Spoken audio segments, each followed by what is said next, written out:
una bobina móvil, al igual que los instrumentos de bobina móvil y imán permanente. O sea, fíjense en que por eso es que se le enseña siempre en todas las universidades como primer instrumento al instrumento de bobina móvil y imán permanente, porque de ahí es la base para el resto de los instrumentos. Fíjense en que esto que estoy señalando acá en la placa es la bobina móvil que va a girar sumergida dentro de un campo magnético. ¿Cuál es la diferencia, así, rápidamente, entre un instrumento electrodinámico y un instrumento de bobina móvil imán permanente? Que el instrumento de bobina móvil imán permanente es una sola bobina que se mueve sumergida en un campo magnético originado por un imán permanente.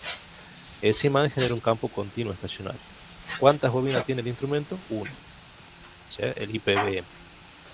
Ahora, si yo a ese imán permanente yo le pongo una segunda bobina, que es una bobina que va a estar fija, no móvil, entonces paso del instrumento de bobina móvil imán permanente a un instrumento electrodinámico. O sea, ahí viene la primera conclusión de importancia. El instrumento electrodinámico posee dos bobinas, una bobina fija y una bobina móvil. El campo continuo estacionario ya no es provocado, como en el caso de los IPBM, por el imán, sino el campo continuo estacionario es generado por un electroimán. Yo le dije en su momento que los instrumentos de bobina permanente no sirven para medir alterna, sirven para medir continuo. ¿Por qué?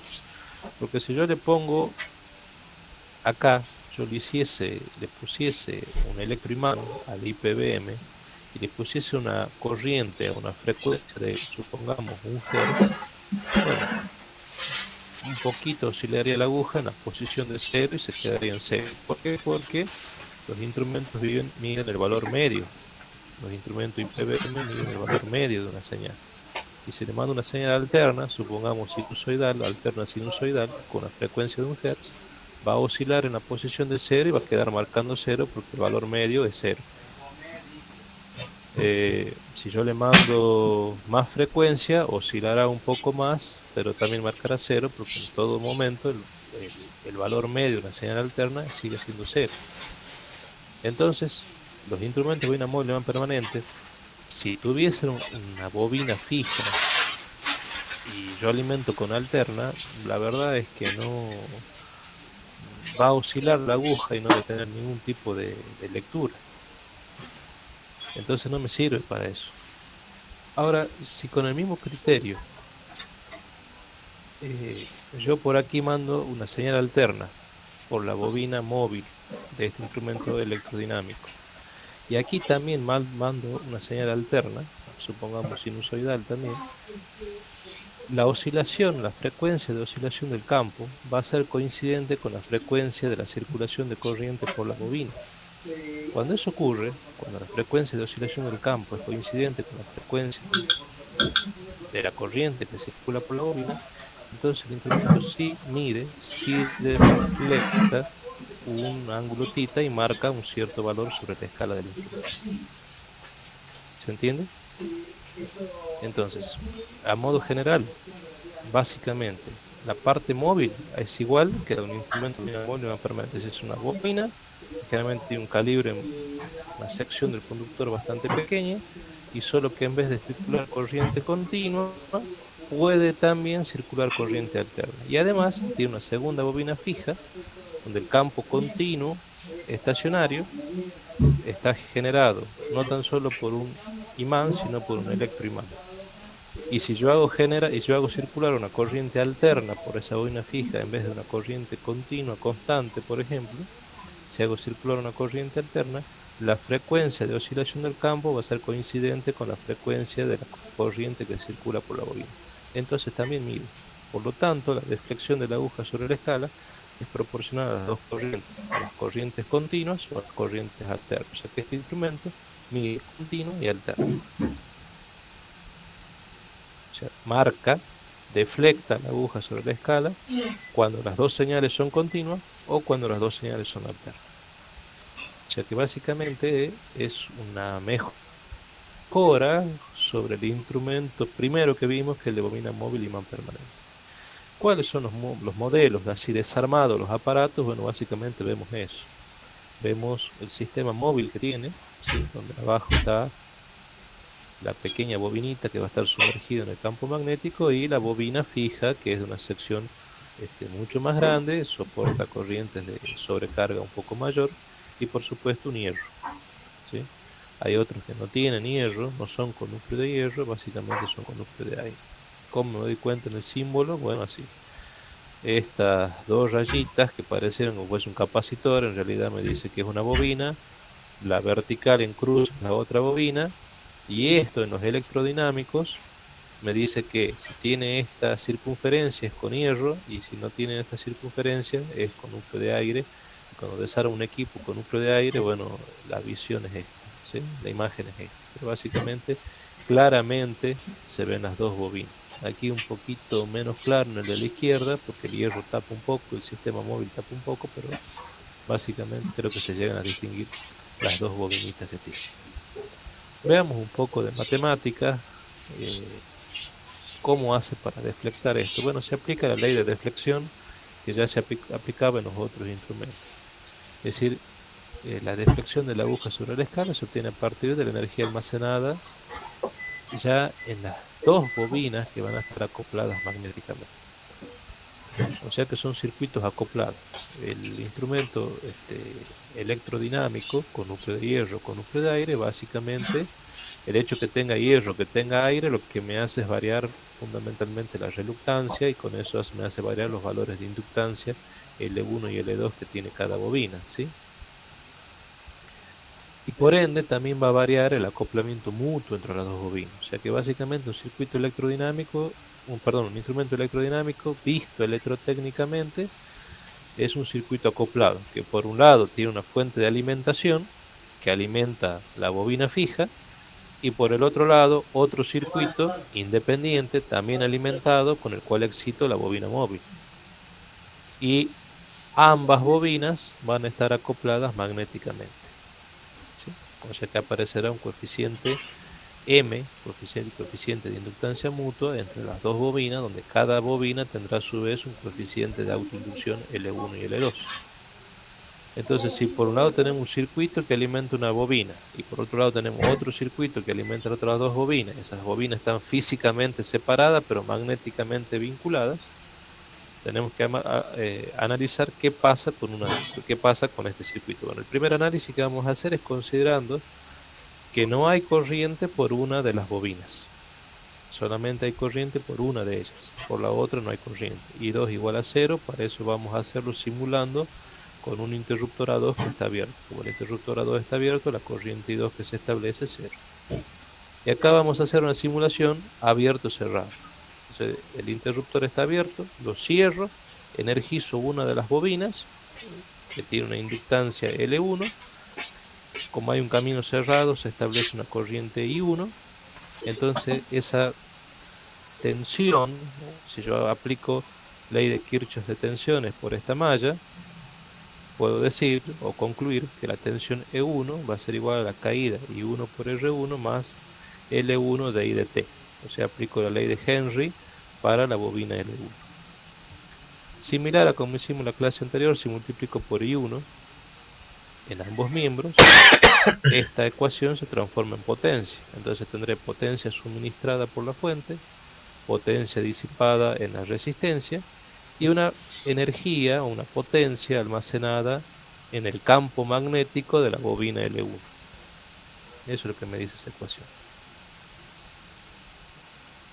Sigue estando abierto el circuito, entonces yo digo, bueno, yo ya sé, tengo esta ecuación base. Yo sé que la potencia almacenada, llamémosle P1 minúscula, en la bobina L1 es L1 por I por DI por DT, que básicamente es el último término de esta ecuación general. Eso es lo que estamos analizando ahora, que es lo que está aquí en amarillo. La energía, si queremos hablar en términos de energía y no de potencia, la energía básicamente por definición es la integral definida entre 0 y t de la potencia instantánea por el diferencial de t. Si yo en P reemplazo toda esta ecuación y opero matemáticamente, llego a una ecuación que la vimos en física, que ya la vimos en clases anteriores, que es un medio de L1 por I1 al cuadrado. Esa es la energía almacenada en esta bobina cuando circula una corriente I1 en una bobina que tiene un coeficiente L1, de inducción L1. Hasta aquí es física, Es matemática, es electrotecnia, nada raro para nosotros. ¿Qué vamos a hacer ahora? Y aquí es donde se empieza a complicar el tema. Vamos a alimentar la otra bobina. O sea, supónganse en que estábamos alimentando el sistema fijo y ahora alimentamos el sistema móvil. ¿Sí? Electrotécnicamente significa que ahora este circuito lo cerramos. Entonces, fíjense, con una fuente alimentamos un circuito, con otra fuente alimentamos el otro circuito, la otra bobina.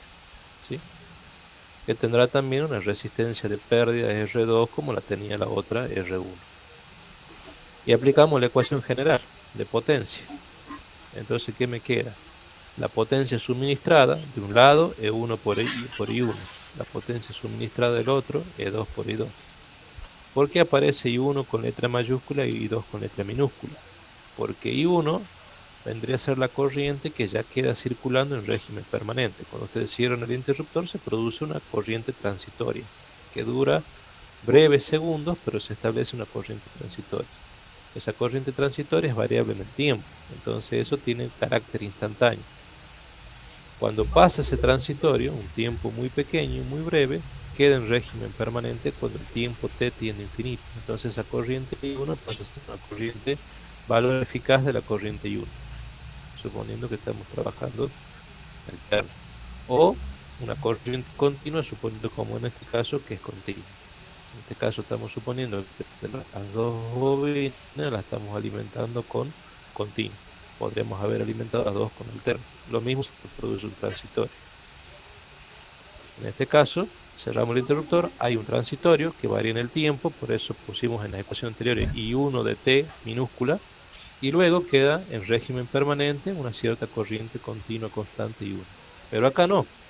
Cuando ya acá está circulando una corriente permanente, recién cierro acá. Entonces la primera corriente que se establece es transitoria y es variable en el tiempo, por eso es la I2 minúscula. Le hago esa aclaración. No es un error de tipeo, sino que es por las razones que estoy exponiendo. Entonces me quedará una potencia suministrada, que ya la conozco, de 1 por I1, y una, perdón, y una, poten y una potencia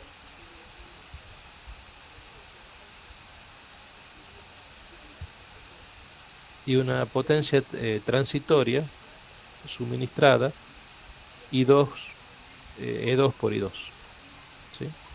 En el momento justo que cierro el interruptor.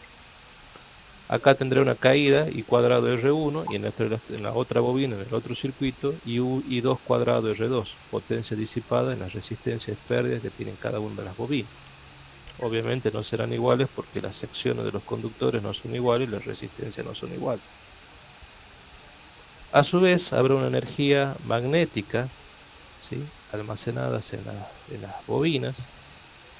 Fíjense en que aquí ya empieza a aparecer el coeficiente M. Fíjense en que en las bobinas, en los circuitos, en los instrumentos anteriores, no aparecía M, aparecía L. Pero aquí ya aparece M. ¿Por qué? Porque hay dos bobinas. Por lo tanto, si hay dos bobinas, donde una tiene movimientos relativos respecto de la otra, hay un coeficiente L. En otros casos, había un coeficiente L que puede variar incluso con la posición. Acá ya hay un coeficiente M, porque hay dos bobinas, ¿sí?, una fija y una móvil. Entonces, por eso es que se hace más complicado el análisis. Entonces, esa bobina M12, ese coeficiente de autoinducción M, que es ese M que está aquí en el medio, es el que me vincula magnéticamente la bobina L1, que tiene una inductancia L1, con la bobina 2, que tiene un coeficiente de autoinducción L2. Si eso yo lo multiplico por la corriente I2 transitoria, M2 I2, ¿sí?, por I1, que es la corriente que está acá, porque me tengo que vincular un lado con el otro, me está generando la potencia almacenada en esta parte central que estoy señalando en la pantalla. Y luego, por supuesto, tendré L2 por la derivada de I respecto de T por I2, que será la potencia almacenada al circular la corriente transitoria por esta bobina de inductancia L2. ¿Sí? Recuerden que en los circuitos acoplados, haciendo un poco de repaso, eso lo han visto en física y también lo tienen que haber visto en electrotecnia, si yo quería saber la tensión que tenía tenía dos espires y quería saber por una circula una corriente y se establece un campo magnético y quiero saber qué ocurre en la otra, bueno, entonces, ¿cómo se leía M12? Es la tensión que tengo del lado 1 debido a la circulación de corriente por el lado 2. Entonces, como era circulación de corriente por el lado 2, en la derivada iba I2. Es decir, la corriente variable en el tiempo que circula por el circuito 2, pero que está magnéticamente acoplado con el lado 1, se vincula a través de M. Entonces, la tensión en el lado 1, 1 debido a 2, era M12 derivada de I2 respecto de T. ¿Sí? Por eso es que multiplico por I1, porque es la tensión del lado 1. 1 por I1 me da potencia, pero debido a la corriente transitoria que circula del lado 2. Por eso es M12. Se lee 1 debido a 2. Y voy. Más L2 derivada de I2 respecto de T por I2. Ahora, todo esto, con total, brutal y honestidad de parte de ustedes. ¿Vieron circuitos acoplados en Electrotecnia 1? No, profe. Bueno, entonces ahí se dan cuenta porque es lo que yo le digo, que le faltan temas a ustedes cuando llegan a tercer año. Eh, bueno, lamentablemente lo tienen que ver este tema. El Skilling es un muy buen libro para que recurran. El Hyde es un muy buen libro para que recurran. La serie Shaun, que a pesar de que son de característica eminentemente práctica esas bibliografías, tienen teorías bastante compactas que lo va a ubicar perfectamente en el tema. Este M, así como las inductancias aéreas, se definen como enlace de flujos magnéticos respecto a la corriente que circula. Esa es la definición madre, si se quiere. Y esto es un poco la ley de Henry, que la tienen que haber visto en física, pero cuando son circuitos acoplados. Circuito acoplado cuando tenemos dos bobinas. Si tenemos una sola bobina, las inductancias hay que ver de qué depende y cómo varía. Que la posición hace, o ese cambio de reluctancia que se puede ver internamente debido a un movimiento, hace que ese L1 pueda variar. Pero fundamentalmente, M se da o me vincula magnética, es una forma electrotécnica de vincular magnéticamente dos bobinas. Yo si no quiero dibujar estas líneas de campo magnético, que acá se la dibuja por una cuestión didáctica, yo directamente, como usted ve una M, me está diciendo que hay una serie de líneas magnéticas, una serie de enlaces de flujos magnéticos originado por las circulaciones de corriente I1 e I2 por una bobina y por otra, que hace que estas dos bobinitas se vinculen magnéticamente entre sí. O sea, el M me está diciendo que esas dos bobinas están vinculadas magnéticamente, están aisladas galvánicamente, pero vinculadas magnéticamente. Entonces, lo que pasa en un lado del circuito repercute en otro, y lo que pasa en el lado 1 repercute en el lado 2.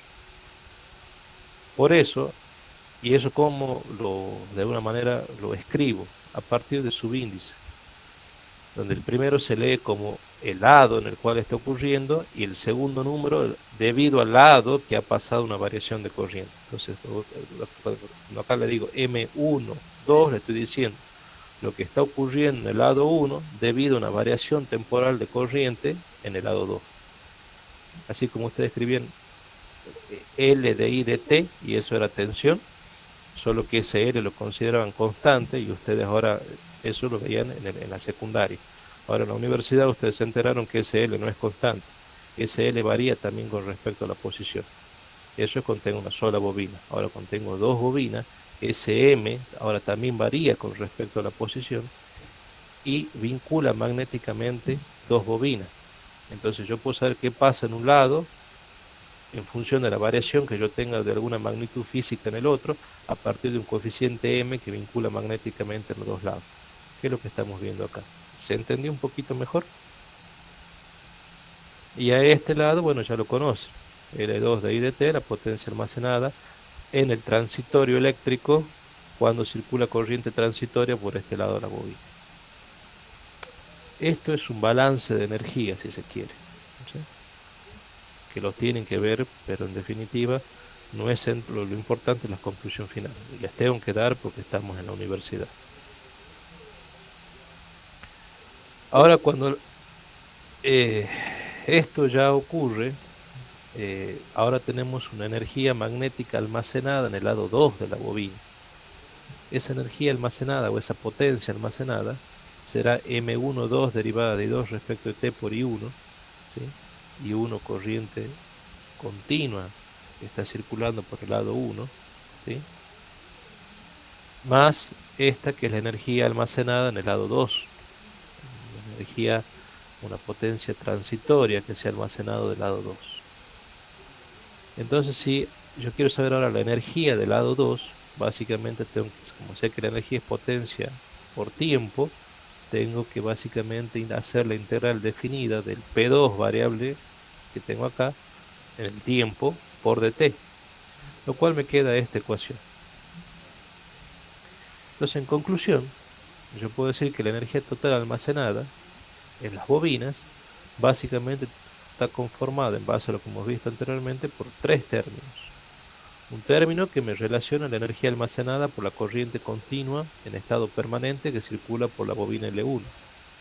La energía almacenada por esa corriente continua que quedó circulando por la bobina 2. Y una energía almacenada en las dos bobinas a través del coeficiente de acoplamiento mutuo M, que vincula las dos corrientes. Entonces, si yo quiero saber, o a esto, en vez de hacerlo en términos continuos, lo quiero pasar a alterna, lo que básicamente hago es cambiar los valores I mayúscula por I minúscula, ¿sí? Donde ahora en vez de llamarle 1 y 2, para vincularlo con medidas eléctricas, le llamaremos a lo que es I1, le llamaremos IF, es decir, la corriente por la bobina fija.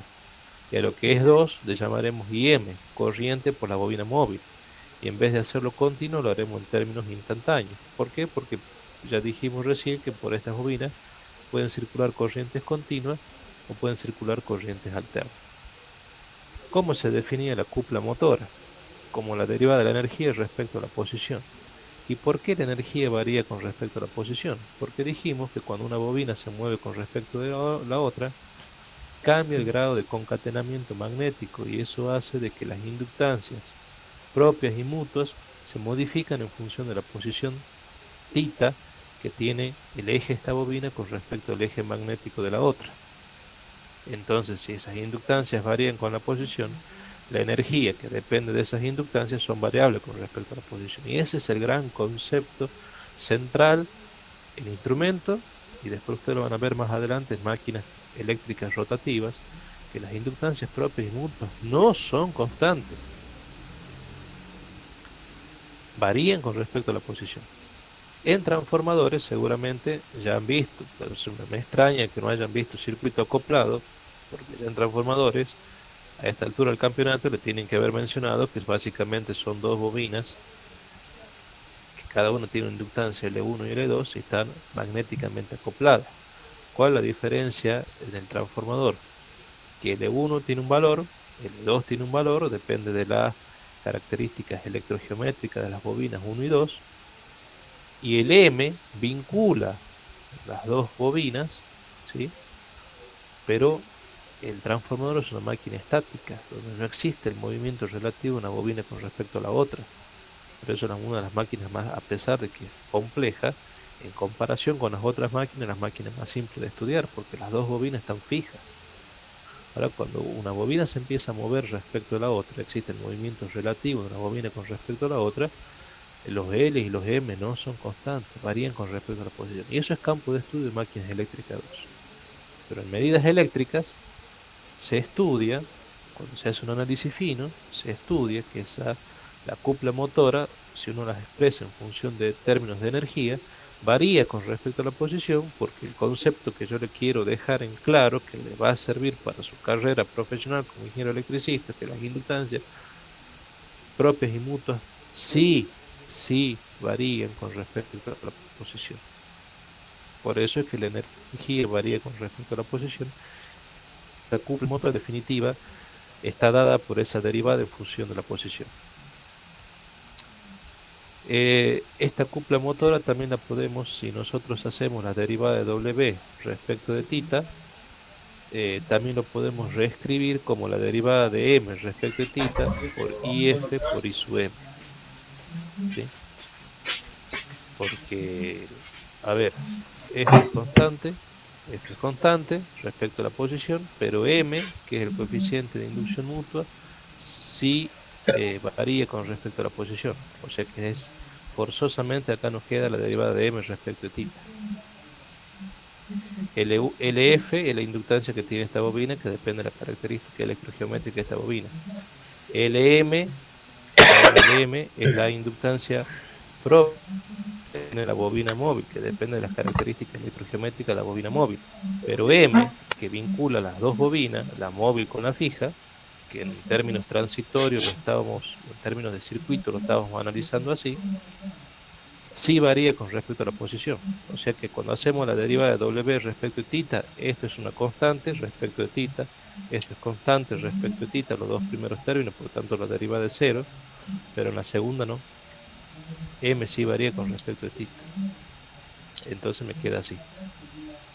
Y por otro lado tenemos la cupla antagónica, que depende de una constante Kr que tiene que ver con las características electrogeométricas de la espiral que me va a producir el torque antagónico y de la deflexión θ de la aguja sobre la escala. Mientras más se deflecta, más ciñe el resorte, más momento tiene, antagónico, ¿sí?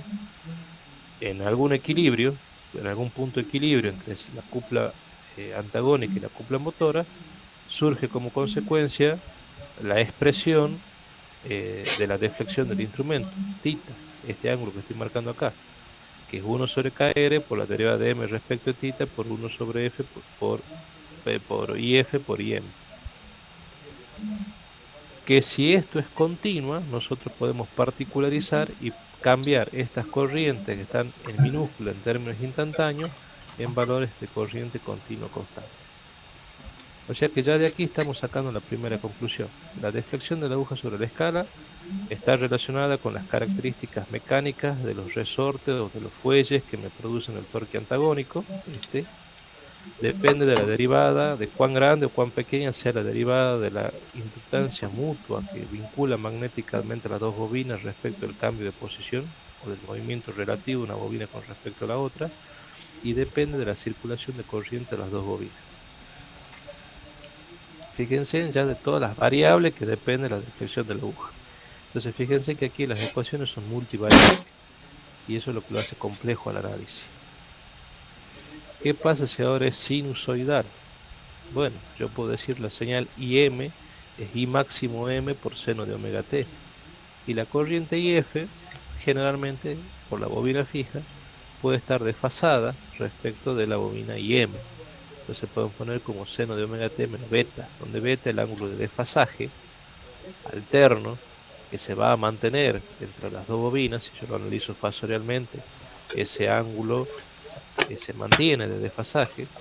Si el sistema fasorial gira a una velocidad omega en sentido contrario a la aguja del reloj, pero el desfasaje beta entre las dos señales se mantiene. Eso lo han visto en la electrotecnia 1. Y si yo quiero poner que una señal atrás o adelante respecto a la otra, aquí se pone un signo más, un signo menos. Si el signo más es porque adelanta, si un signo menos es por atrás. O sea, así como está escrito acá, estoy diciendo que la corriente IF está trazando con respecto a la corriente M un ángulo beta, y en ese sistema fasorial de corriente que está girando a una velocidad omega en sentido contrario, donde el omega eléctrico depende de la frecuencia eléctrica, porque es 2pi por f eléctrico, está desfasado beta grados. Que eso lo puedo expresar generalmente en radianes. Entonces, si nosotros ahora C sub M, que era la cupla motora, que dependía de todo esto, nosotros reemplazamos las corrientes instantáneas, o sea, básicamente estoy haciendo esto, chicos. Estoy reemplazando las corrientes instantáneas, ¿sí? Y le estoy sacando un poco, prescindiendo un poco el caso R para analizar esta partecita. Fíjense en que hago la derivada de todo esto, derivada de M respecto de θ, y donde dice esta corriente y esta corriente, reemplazo por esto que está acá. Cuando reemplazo, lo que está en gris, seno de omega t por seno de omega t menos beta, a través de identidades trigonométricas, lo puedo traducir a esta expresión que está en gris. 1/2 coseno de beta menos coseno de 2 omega t menos beta. Esto ya es matemática de secundaria. De los cuales puedo ver que cuando las señales son de frecuencia industrial, 50, 60 Hz, este término que está acá, dentro de esta productoria, tiende a desaparecer. Entonces básicamente me queda coseno de beta, un medio de I máximo por E por coseno de beta. Por la derivada de M respecto de tita, que ya dijimos que M varía con respecto a la posición. Entonces, tita lo podemos ya llegar, digamos, aplicando esta ecuación que está acá, podemos decir que es 1 sobre kr, derivada de M respecto de tita, y acá en vez de trabajar con valores máximos, que son estas amplitudes, podemos trabajar con los valores eficaces, para lo cual hacemos un pequeño triquiñuela matemática. ¿Cuál es la triquiñuela matemática que hacemos? Bueno, multiplicamos por raíz de 2 al cuadrado y dividimos en raíz de 2 al cuadrado. Entonces, ¿qué me queda? Abajo, raíz de 2 por raíz de 2. Y máximo sobre raíz de 2 y eficaz f. Y máximo m sobre raíz de 2 y eficaz m. Raíz de 2 al cuadrado, 2. Con el 2 que está abajo se simplifica. Entonces me queda esta ecuación en amarillo en términos de los valores eficaces. O sea que la deflexión de la aguja sobre la escala de un instrumento electrodinámico depende de las características mecánicas del fuelle antagónico, del cambio de posición o sea, de las variaciones de la inductancia mutua en función de la posición. Es decir, cuando una bobina se mueve con respecto a la otra, cambia el grado de concatenamiento magnético respecto a una posición del eje, del eje magnético de una bobina con respecto al otro eje magnético, y eso hace que esa derivada cambie. Entonces repercute esa variación de la inductancia mutua cuando una bobina está girando con No, respecto de la otra, aparentemente sumergida en un campo acercado, amigo, magnético y va pero cambiando el grado de concatenamiento, por repercute ejemplo, en mi directamente caso en te el digo, tita. ¿no? Digamos, Depende de los valores tipo, debe eficaces de las ser, corrientes, debe 5 ser que lo amperes de sacado por el corriente tema que continua, 2 amperes, no hace perdón, de falta corriente alterna, 2 que amperes debe, de digamos, corriente alterna que circula por una bobina por la otra, los valores eficaces de por corriente ejemplo, en mi eléctrica, caso que te ustedes ya digo, saben ¿no? que es I máximo sobre rey de 2, y son los valores que le puede indicar, por ejemplo, un instrumento de hierro móvil que mide valores eficaces, por el coseno de beta. ¿Y qué es beta? El desfasaje a su vez de las dos corrientes. ¿Sí? En términos eficaces, si esto lo llevamos a un diagrama fasorial, esto que está en términos instantáneos, en términos fasorial, cuando ustedes pasaban en electrotecnia 1 del campo instantáneo al campo complejo, al dominio del campo complejo y veían cantidades complejas como ser la impedancia, como ser la admitancia, y después pasaron al concepto de complexores y después pasaron al concepto de fasores, le aparecía un ángulo de desfasaje entre esos dos valores de corriente, beta. Entonces, en este caso estamos diciendo que para este instrumento depende del coseno de beta, de ese ángulo entre esas dos corrientes. O sea, fíjense de todo lo que depende de la deflexión de la aguja sobre la escala. Entonces, chicos, los instrumentos electrodinámicos ustedes estarán viendo que son de un análisis muy complejo. ¿Se entendió hasta aquí? Sí, profesor. Bien. ¿El resto entendió? Profe, Sí, profe. coseno de Sí. beta, beta, ¿cuál era beta? El desfasaje entre las dos corrientes. Ese beta que está acá, que estoy señalando, no sé si se ve. Este que estoy moviendo acá, el cursor, este beta, el ángulo de desfasaje entre la señal IM y la señal IF, que como está con el signo menos, me está diciendo que la corriente IF, es decir, la corriente que circula por la bobina fija, está retrasada 20 grados con respecto a la corriente que circula por la móvil. Esto en términos instantáneos. Pero lo mismo lo puedo ver en el plano complejo cuando lo hago en el dominio fasorial. ¿Sí? ¿Se entiende? A ¿Cómo se ustedes consigue ese ángulo, profe? ¿Cómo se lo determina? ¿Cómo lo mido? al ángulo ese lo vas a medir en función del conocimiento de las señales eléctricas que vos tienen por una bobina y por la otra. Yo le pongo un osciloscopio y te puedo, por ejemplo, determinar el desfasaje que hay entre una bobina y la otra. El desfasaje en ángulo me refiero, sacar este beta. Cuanto más sea el desfasaje, si cuanto más ángulo haya, baja el coseno. Si baja el coseno, me intenta hacer que la deflexión baje. Si las dos señales están cada vez más cerquita, ¿sí? Eh, Sí o sí con el osciloscopio, Eso hace que profe. el desfasaje se haga más chico. Únicamente con el osciloscopio, ¿verdad? Uno de dos canales. No, puedo poner, claro, exacto, pongo un osciloscopio de los dos canales, una forma. La otra forma de ver el desfasaje poniendo fasímetro. Pongo una señal, pongo la otra señal y un instrumento de aguja me indica el desfasaje. Así lo puedo saber también si lo quiero saber. Ya vamos a ver que este desfasaje, si bien es una variable a tener en cuenta, más incide en las otras variables que en sí el propio desfasaje. Pero sigamos un poquito y lo vamos a ver más en detalle lo que vos estás preguntando. Fijemos en lo siguiente. Tenemos la bobina fija con ese campo magnético, que ese campo, dependiendo de la naturaleza de la corriente, si es continua o alterna, este campo será un campo continuo estacionario, un campo alterno estacionario. La bobina que está en celeste, la bobina móvil, que tendrá un determinado sentido de circulación de corriente, entrando por este punto y saliendo por el otro. Y se van a establecer fuerzas porque la corriente, al componerse con el campo magnético, generará fuerzas y por ende cupla que me hará girar esa bobina dentro de ese campo continuo estacionario o alterno estacionario, ¿sí? Entonces, un poco el objetivo de esta placa es ver, ya sabemos que M, el coeficiente de inducción mutua, que me indica que las dos bobinas están acopladas magnéticamente, varía con respecto a la posición porque cambia el grado de concatenamiento magnético. La idea es saber, bueno, sabemos que varía con respecto a la posición, ahora, ¿cuál es la ecuación que tiene eso? Bueno, para eso tenemos que hacer un pequeño trabajito. Lo que está como phi sub c o phi máximo, todo lo que es phi, es de alguna manera me está indicando las que así aparecen en algunas bibliografías, me está indicando phi se refiere no al desfasaje, sino phi se refiere al flujo magnético que está en rojo, ¿sí? Que, por ejemplo, para esta bobina o para este conductor de la bobina que está aquí en la parte inferior, lo vamos a descomponer a ese phi sub c en estos tres fasores, eh, azul, rosa y amarillo, donde tendremos un phi máximo, un phi sub c, ¿sí?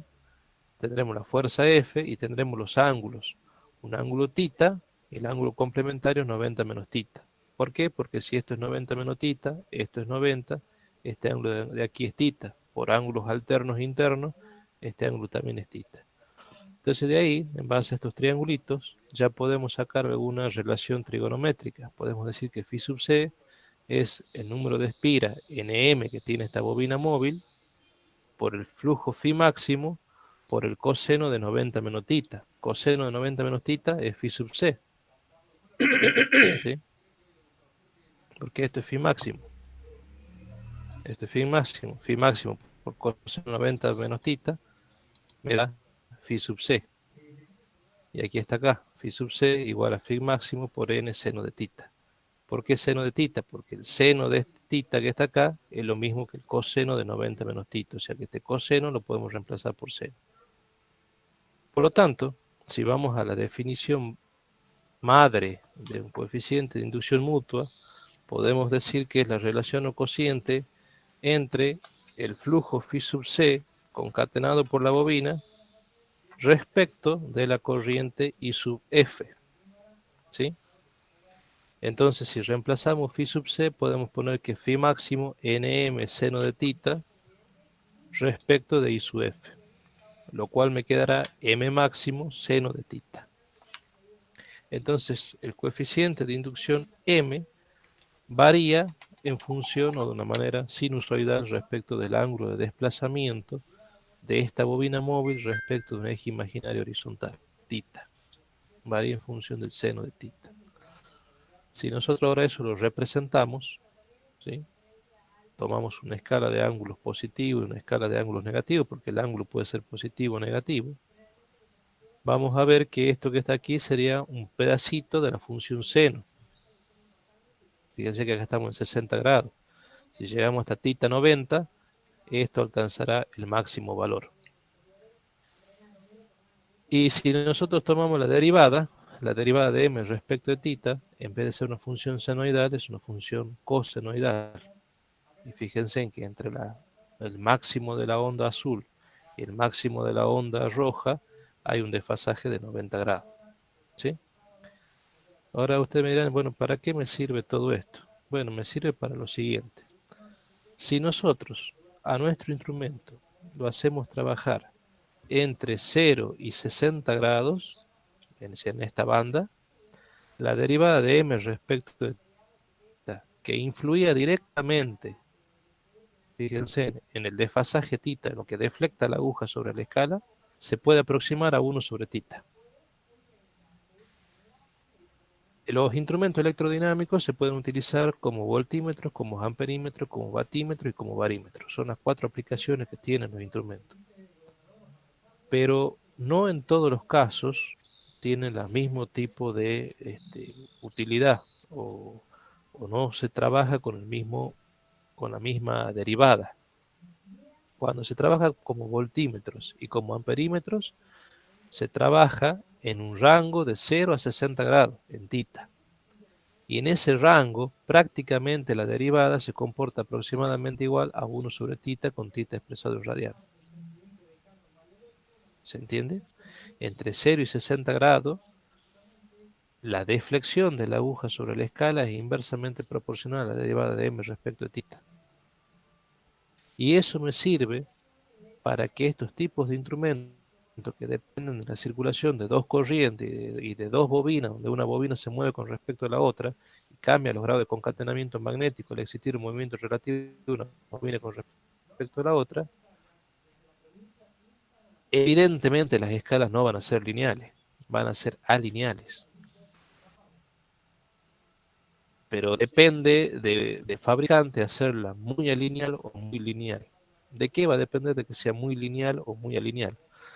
Va a depender de que si lo utilizo como voltímetro o amperímetro, lo hago trabajar en un rango de 0 a 60. De 0 a 60 se comporta linealmente, o un poco más lineal. No es tan alineal la escala. Y el θ responde inversamente proporcional a la derivada, en ese rango de ángulo. Ahora, cuando lo quiero hacer trabajar como batímetros, es decir, aquellos instrumentos que sirven para medir potencia, tengo que buscar una derivada de m respecto de θ que sea más o menos constante. Esa constancia se la obtiene, aquí por supuesto está un poco exagerado el gráfico, pero esto se lo puede considerar más o menos constante entre 30 y menos 30 grados. Entonces, en este ángulo, en esta banda de ángulo, más 30 menos 30, funciona como batímetro. Esto es ya en la fase de diseño del instrumento. Si a mí me dicen, mire, yo necesito que usted me construya un instrumento electrodinámico, pero para ser utilizado como batímetro, entonces el fabricante toma la derivada de m respecto de θ constante entre 30 y menos 30. ¿Para qué? Para que la escala tenga divisiones y subdivisiones regulares, es decir, sea una escala lo más lineal posible. De hecho, todos los batímetros tienen una escala lineal, no son escala lineal. Pero voltímetros y amperímetros electrodinámicos son alineales. Ahora, para que no sea tan alineal, tienen que trabajar una banda. ¿Cuál es la banda? Entre 0 y 60 grados. ¿Qué característica tiene eso? Bueno, que la derivada de m respecto de θ, en vez de ser constante, varía inversamente proporcional con θ. ¿Sí?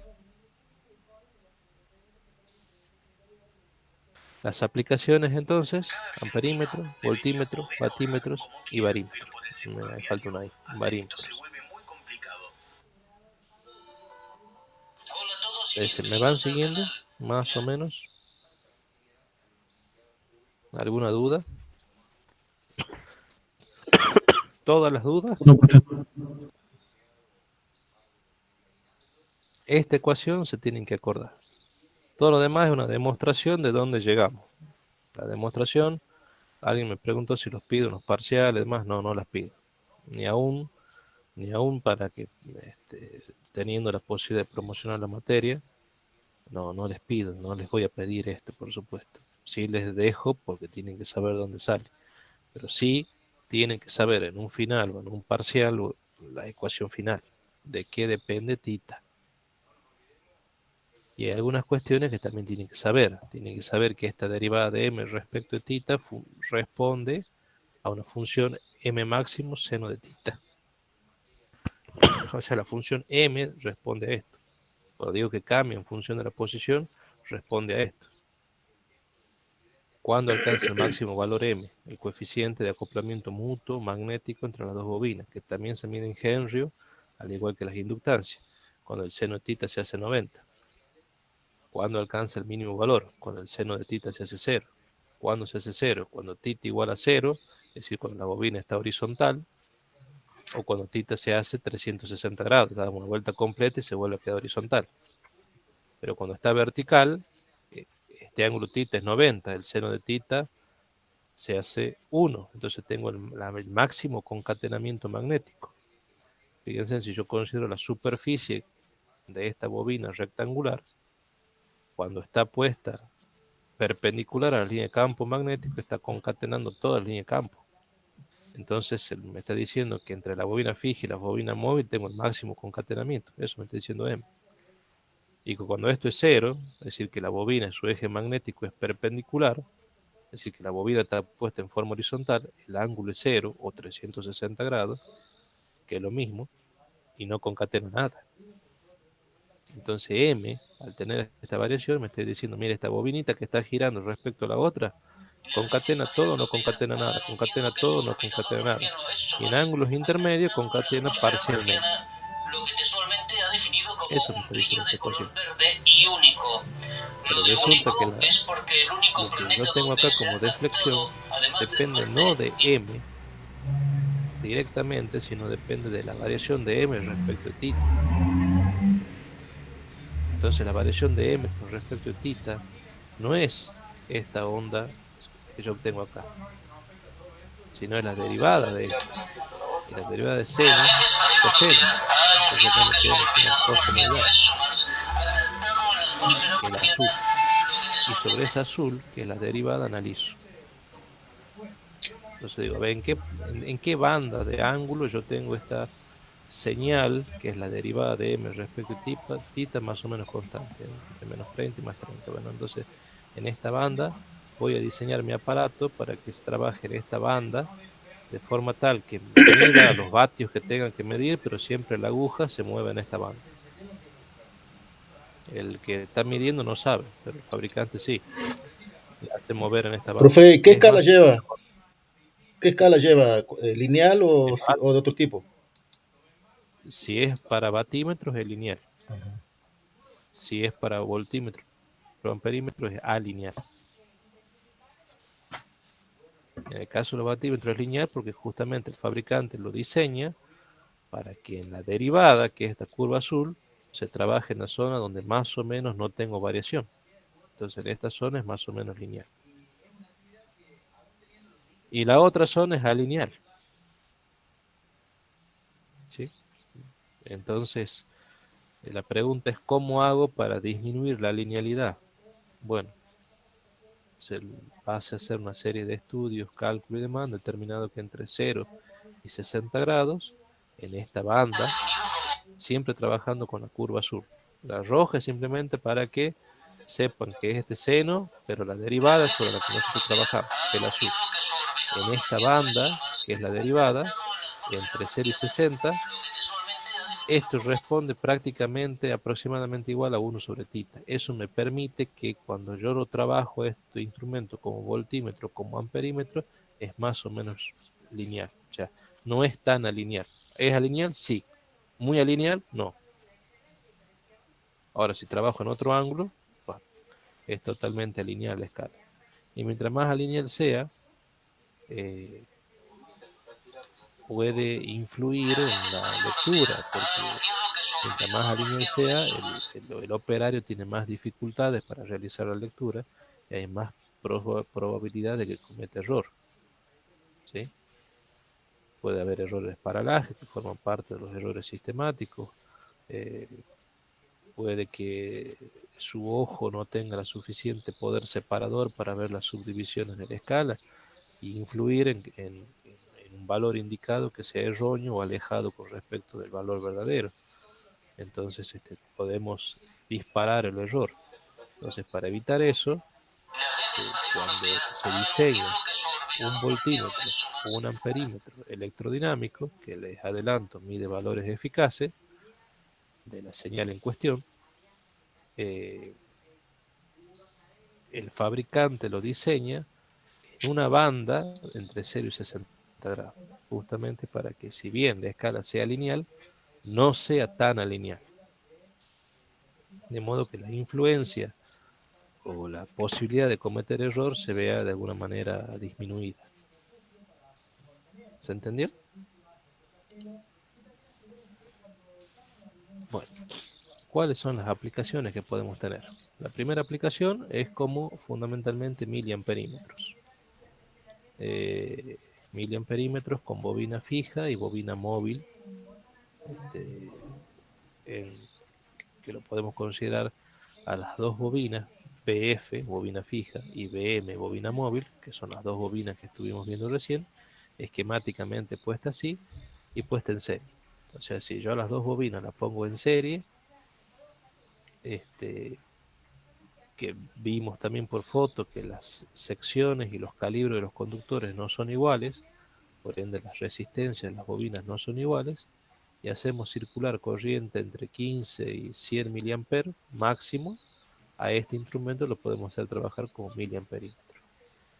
Si las bobinas están en serie, bueno, la característica es que la corriente que circula es exactamente la misma, o sea, la IF, corriente que circula por la bobina fija, va a ser igual a la IM que circula por la bobina móvil. Las bobinas fijas, recuerden que tenían un conductor una sección bastante importante, es decir, la resistencia era baja, admitía mucha corriente. ¿Cuál es el problema acá? La bobina móvil, que tiene una sección muy chiquitita y admite corrientes chiquititas. Porque si hago pasar una corriente muy grande por una bobina que tiene una sección chica, al tener mucha resistencia, tengo mucha disipación de potencia, la puedo quemar esta bobina. Entonces, quien me limita la corriente que puedo hacer circular es esta bobina. ¿Y qué es lo que? A ver, no lo tomen como ley, pero más o menos para tener una idea. Si hay un instrumento electrodinámico, yo lo quiero hacer funcionar como miliamperímetro, más o menos entre 15, menos de 15 no sirve para medir, más de 100 ya corre riesgo esta bobina. Puedo quemar el instrumento. Entonces, la banda que generalmente casi siempre se utiliza es entre 15 y 100 miliamperes máximo. Si lo hago funcionar como miliamperímetro, es decir, para medir corrientes pequeñas. La deflexión, tita, de esta aguja sobre la escala, ¿sí? Va a ser 1 sobre KR, que era la constante de la cúpula antagónica, la derivada de M respecto de tita, el producto de las dos corrientes en término instantáneo, por el coseno del ángulo de desfasaje entre esas dos corrientes. Una corriente, recuerden, que atrasaba con respecto a la otra. Como están en serie las dos bobinas, las corrientes que circulan son exactamente la misma, y si de alguna manera nos ingeniamos para que ese desfasaje, el coseno de beta sea igual a 1, o sea que el desfasaje beta sea 0, no tenga desfasaje, puedo simplificar esta ecuación en amarillo y pasar a esta ecuación en color cremita, que dice que es 1 sobre KR derivada de M respecto de tita. Como las corrientes son iguales, me queda I por I cuadrado. Y decir que directamente el desfasaje depende de la corriente al cuadrado. ¿Eso es importante? Sí, importantísimo. Porque eso me está diciendo que un miliamperímetro, al estar al cuadrado, puede medir corrientes continuas o corrientes alternas.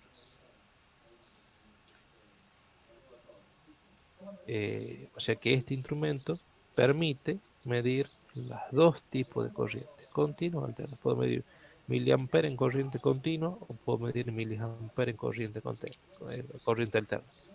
Y si a su vez lo hacemos trabajar en una zona, así que lo que esto marque entre 15 y 100 miliamperes internamente en el equipo implique moverse en un ángulo de 0 a 60 grados, la derivada de m con respecto a tita responde a la inversa de tita.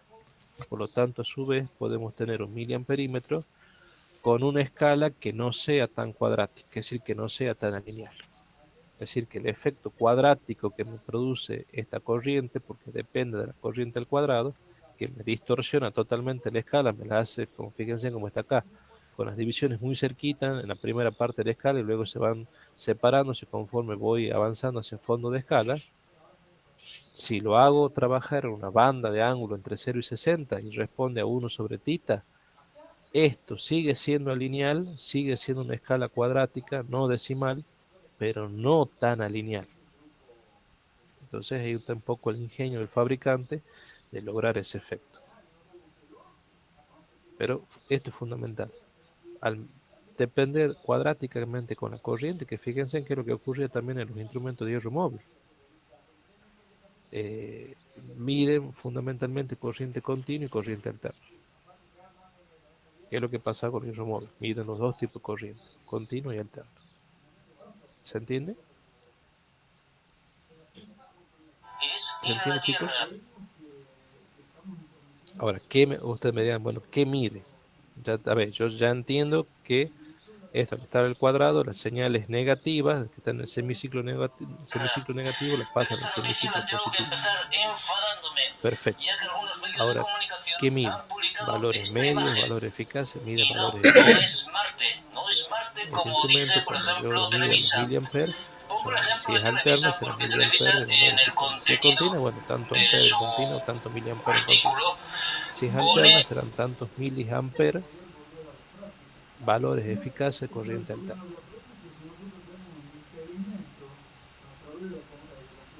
¿Qué pasa si ahora yo quiero usarlo como amperímetro? Ya no como miliamperímetro, es decir, estamos hablando de corriente superior a los 100 miliamperes.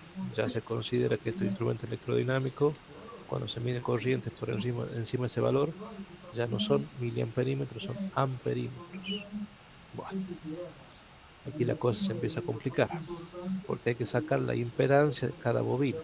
Entonces acá, esta bobina fija tendrá una resistencia, que ya le dijimos que era una resistencia pequeña porque la sección era grande, y tendrá una cierta reactancia de la bobina fija. Por ende, una cierta impedancia y un ángulo epsilon entre la impedancia ZF y la resistencia RF. La bobina móvil tendrá una resistencia, como la sección es más pequeña, la resistencia será más grande, tiene muchas vueltas, recuerden que las inductancias propias dependen del número de espiral al cuadrado, y multiplicada por omega me da una reactancia mucho más grande. El Z será mucho más grande y tendrá un ángulo gamma que difiere de tita. ¿Cómo hago para que esto funcione como amperímetro? Bueno, lo que hago es que tratar de igualar los ángulos. Trato que el epsilon sea igual a gamma. ¿Gamma qué es? Perdón, sí, gamma, digo bien. Por trigonometría es el arco tangente de omega LM, o sea, XM, dividido en RM, opuesto sobre adyacente. Epsilon, ¿qué es?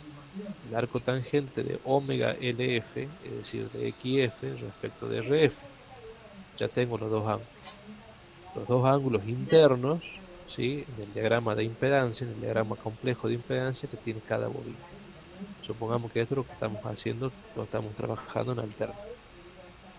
Si de alguna manera nosotros logramos de que estos ángulos sean iguales, fíjense que acá hay un esquema fasorial que lo ilustra bastante la situación, donde acá estamos representando la señal UAB, ¿sí?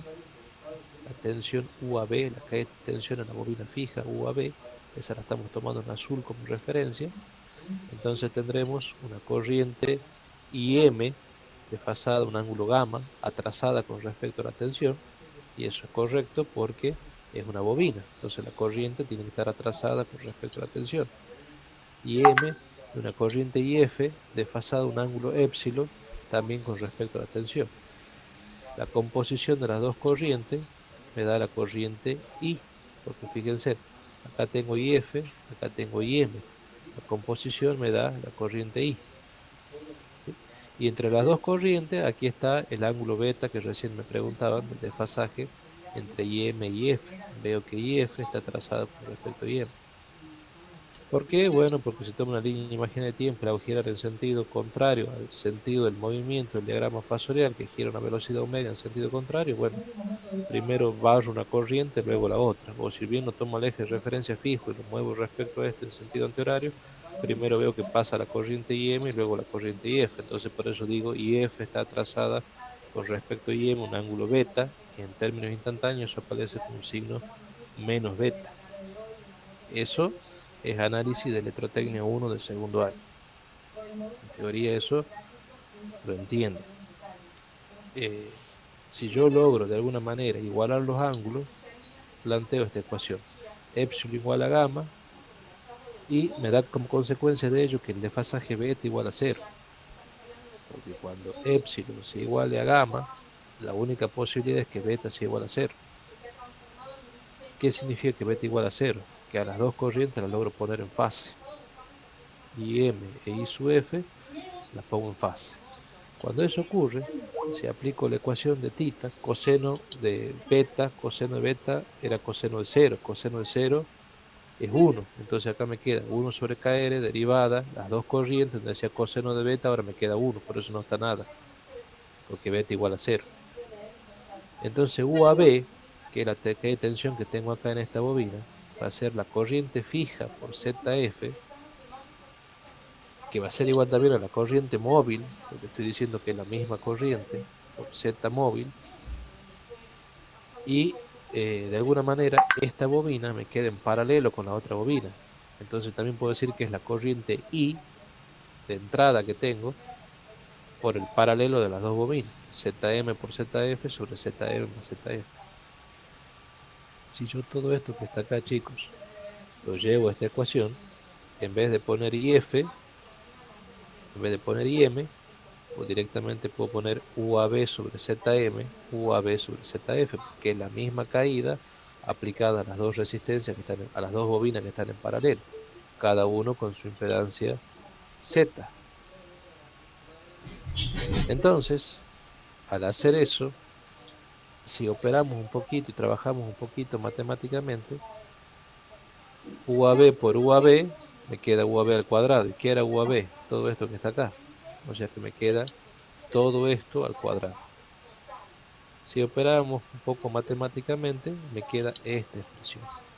Tita igual a K por ZF por ZM sobre ZF más ZM por I al cuadrado. Entonces fíjense en que para amperímetros lo que hago es poner las dos bobinas en paralelo. Para miliamperímetros ponía las dos bobinas en serie. Para corrientes más grandes pongo las dos bobinas en paralelo.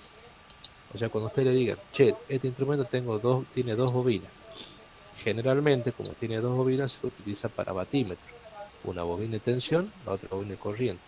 Pero yo quiero hacerlo funcionar como miliamperímetro. ¿Puedo? ¿Qué tiene que decir ustedes? Sí. ¿Qué corriente querés medir? Y bueno, quiero medir hasta 100 miliamperes. Perfecto. A las dos bobinas la pones en serie.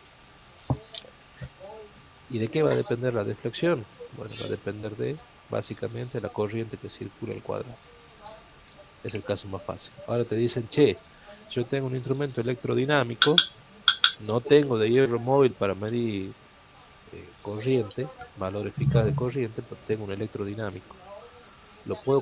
¿Cómo lo puedo conectar para que esto funcione como amperímetro? Lo conecto en paralelo. ¿Qué ha ocurrido en el medio cuando lo puse en paralelo?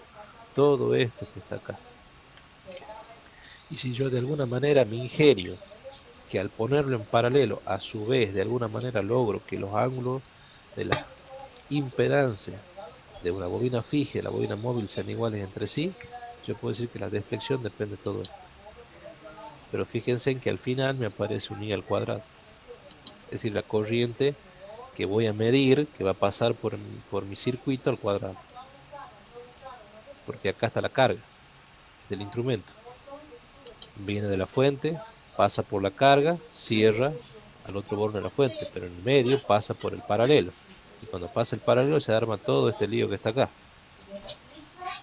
Pero todo este lío me hace que se forme que el ángulo, la aguja deflecte un ángulo tita. Y ese ángulo tita queda matemáticamente que depende del cuadrado de la corriente que está por circular. ¿Que quién es el que fija eso? Fundamentalmente la carga. Esa corriente me la fija la carga.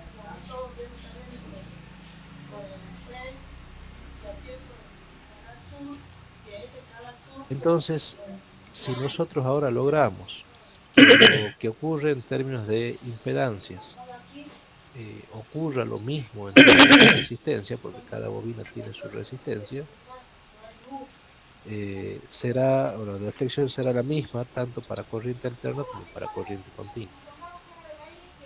Entonces, cuando querramos analizar, es decir, cuando la corriente que querramos medir sea corriente continua, lo expresaremos en términos de resistencia. ¿Por qué? Porque si analizamos así y suponiendo que la señal es continua constante, la frecuencia es cero, omega es cero, no hay reactancia. Entonces nos queda todo en términos de las resistencias que tengan las bobinas fijas y móviles. Pero cuando lo hacemos con corriente alterna, donde sí hay frecuencia, todo el análisis nos queda en función de las impedancias. ¿Por qué de las impedancias? Porque hay reactancias asociadas. ¿Por qué hay reactancias asociadas? Y bueno, porque cada bobina tiene su inductancia. ¿En continua tiene inductancia? Sí. ¿Tiene reactancia? No. Y es un concepto muy importante. En continua hay inductancia, lo que no hay es reactancia. En alterna hay inductancia y hay reactancia. ¿Por qué? Porque la reactancia depende de la inductancia y la frecuencia. En los dos casos tengo inductancia, pero en alterna tengo reactancia. ¿Por qué? Porque tengo frecuencia. En continua, si la señal es continua, constante, no es pulsante, no tengo frecuencia. Si es pulsante, sí tengo frecuencia. Bueno, entonces aquí veo también que como amperímetro, las deflexiones dependen del cuadrado de la corriente. Por lo tanto, sirve para medir corrientes alternas y corriente continua. En el caso que quiera medir corrientes alternas, ¿qué va a medir esto? Valores eficaces de corriente alterna. ¿Se entiende hasta acá? Sí, profe. Como verán, es un poco más árido el terreno, es bastante más pesado que el resto de los instrumentos analógicos. Pero es muy importante, porque ustedes, quieran o no quieran, van a medir potencia, como futuros ingenieros eléctricos. Aplicaciones. Bueno, el esquemita, que ya lo vimos, no hay que perderlo de vista. Bobina fija, circula corriente alterna o continua. Y acá también circula corriente alterna o continua. Como dijimos, si acá esto mide, porque básicamente si acá circula corriente alterna, el campo que se genera es un campo continuo, perdón, un campo alterno estacionario, que tendrá una frecuencia de oscilación que es la misma frecuencia de la señal de corriente que circula por esta bobina. Entonces, como están a la misma frecuencia de oscilación, esto deflecta y mide. Si acá pusiese un campo continuo estacionario y por acá alterna, no mide. Que es una de las preguntas capciosas que a veces se hacen en los exámenes finales o incluso en los mismos parciales. Mido no, oscila sobre una cierta posición y en algunos casos mide el valor medio de la señal alterna, que es cero. Pero cuando tengo señal alterna de la misma frecuencia por las dos bobinas, hay una coincidencia entre la frecuencia de oscilación de campo y la frecuencia eléctrica de la bobina móvil, entonces sí mide. ¿Qué se puede hacer o cuál es una de las técnicas que se utiliza cuando siempre estamos hablando de amperímetros? A veces lo que se hace es a la bobina fija se la divide en dos mitades y esa bobina fija se la puede poner en serie o en paralelo. Entonces fíjense en acá, la bobina fija es como que se la desarma en dos mitades, tal como está aquí, y se la conecta en serie. Entonces esto me sirve para alcances, por ejemplo, de 2,5 amperes.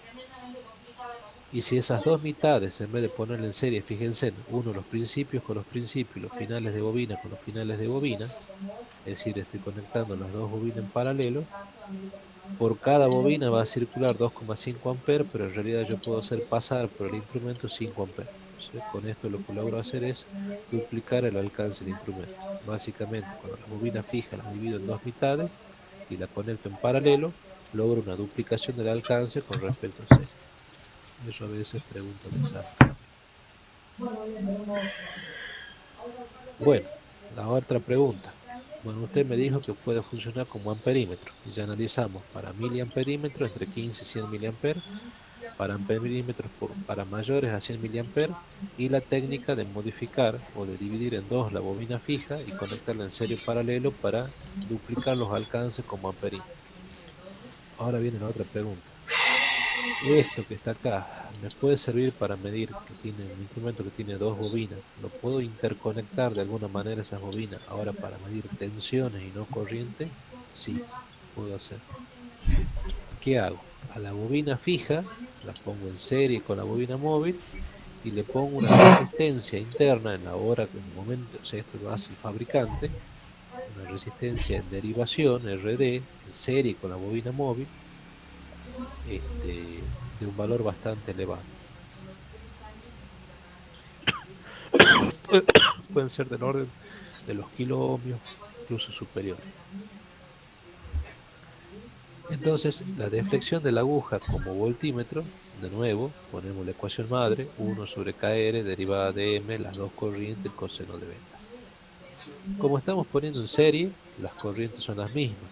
Y si de alguna manera nos ingeniamos para que el ángulo beta de desfasaje entre las dos corrientes sea 0, es decir, que el coseno sea 1, básicamente me queda que la corriente I que va a estar circulando acá, esta I, va a ser la tensión aplicada sobre la resistencia total, que va a ser la resistencia de esta bobinita más la resistencia de esta bobinita más esta resistencia de alto valor, que fíjense en que esta resistencia de alto valor junto con la resistencia móvil, que, que es de sección muy pequeña y resistencia muy alta, lo hacen este circuito óhmico inductivo más óhmico que inductivo. Entonces prácticamente puedo decir que es la tensión sobre la resistencia total. Y si yo reemplazo esta ecuación en esta I y esta ecuación en esta I, me queda una constante K' y función de U al cuadrado. Ah, entonces significa que esto puede medir tensiones continuas y tensiones alternas. ¿Por qué? Porque si la tensión tiene alterna y tiene un semiciclo negativo, al estar al cuadrado se hace positivo y perfectamente la mido. No me importa si es alterno o continuo, este instrumento, si hago este tipo de técnica, aplico este tipo de técnica y transformo un instrumento de dos bobinas en un voltímetro, bueno, perfectamente puedo medir. Pregunta, ya sé ahora que mide las dos tensiones. ¿Qué mide?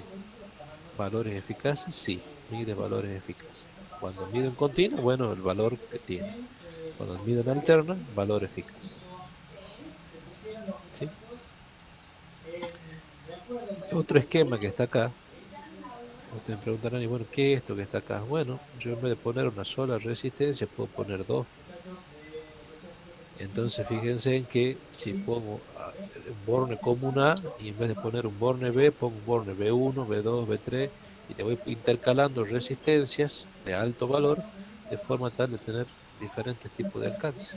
Entonces yo puedo poner un instrumento que me permita medir más niveles de tensión, qué sé yo, 20, 30, 60, 120 voltios, por decir algo. Simplemente intercalando más resistencia en serie y en cada punto de unión entre las dos resistencias sacando una derivación, entre cada punto de unión de resistencia sacando la derivación. Tendrá tantos alcances como resistencia tenga. En cada resistencia tendrá una caída de tensión distinta. Entonces yo podré sacar diferentes niveles de tensión. ¿Se entiende? ¿Se entiende? Sí, profe. Sí, profesor. Si yo quiero medir 70 voltios y acá tengo 20 de caída, entre A y B1 mido 50. Entre A y B2 mediré 70 voltios. Entonces acá si yo quiero medir, por ejemplo, 45 voltios, lo puedo medir en los dos alcances, solo que si lo pongo entre A y B1, la aguja será más a fondo de escala. ¿Por qué? Porque esta era de 50. Quiero medir 40 o 45, bueno, está a fondo de escala. Y si quiero medir más al medio de la escala, lo pondré entre A y B2, o entre A y B. ¿Por qué? Porque ahí tendré para medir hasta 70 voltios, cambio el alcance, y como quiero medir 45, quedará midiendo la aguja en la parte central de la escala. Bueno, Otra aplicación que podemos tener, batímetro. Y acá hay que esto en sí, fundamentalmente, es la aplicación más importante que tienen los instrumentos electrodinámicos. Hay un práctico de señales eléctricas que primero aprendemos a calcular las señales eléctricas, valores medios y eficaces de todas las señales, incluso de señales que tienen polución armónica, y después eso lo aplicamos y vemos qué mide cada instrumento, que es un poco los prácticos que recién estaba hablando con Víctor, que están hechos y que hay dos alumnos que lo tienen digitalizado y que, bueno, si lo pasan a la cátedra nos nos va a hacer ganar mucho tiempo, sobre todo a ustedes, este, que son muy importantes porque yo en los parciales, no tanto en el final, pero en los parciales a veces sí suelo darle. Final no sé porque todavía no tomé un final, eh, pero en los parciales sí les pregunto, le doy una señal cualquiera, le hago que me calculen los valores medio eficaces y eso me diga qué mediría cada instrumento. Que me ponga analíticamente qué mide, si mide valor medio, mide valor eficaz, y que me ponga el resultado a partir del cálculo que hizo. Y el cálculo se lo hace gráficamente o bien con método de igualación de áreas y analíticamente mediante derivadas integrales, cálculo íntegro diferencial. En algunos casos se puede hacer de una forma, en otros casos no, entonces hay que analizar y eso surge de un análisis del práctico y es un práctico muy importante. Entonces yo a veces le pregunto, en los exámenes les doy la señal y le digo, bueno, ¿qué mide un tester True RMS? Mide valores eficaces. True RMS mide el verdadero valor eficaz. Son instrumentos digitales integradores que le analizan punto a punto la señal y me miden efectivamente el valor eficaz. Eso ya lo vamos a ver cuando tengamos instrumentos digitales, que es lo que sigue, instrumento electrodinámico. Eh, Después digo, ¿qué mide un instrumento de bobina móvil y imán permanente? Hay que ver si la señal es continua, si es continua constante, si es continua pulsante, qué característica, cuál es la forma de onda de la señal, si es alterna. Y a veces digo, ¿qué mide un instrumento? Supongase un voltímetro de electrodinámico, si es hierro móvil, electrodinámico, por ejemplo. Y a algunos se le arma el problema de decir, bueno, pero si tiene dos bobinas. Bueno, ahora estamos viendo que el hecho que tenga dos bobinas simplemente cambia como yo lo conecte. Si quiero utilizar las señales del orden de los miliamperes, pongo las dos bobinas en serie.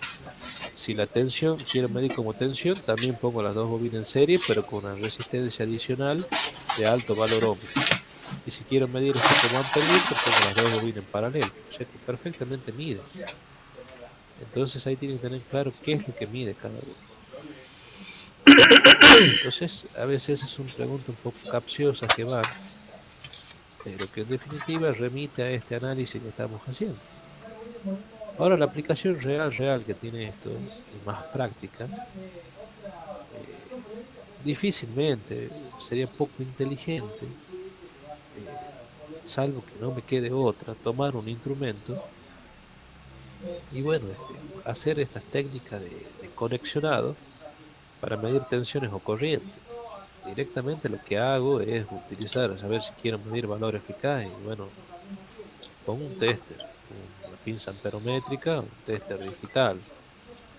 No obtengo eso, bueno, pongo un instrumento analógico que mida corriente alterna, que son los hierro móviles, y miden valores eficaces, que es el que vimos en la clase pasada. No importa la señal que tenga, lo que mide son valores eficaces, punto. Si quiero medir un instrumento, si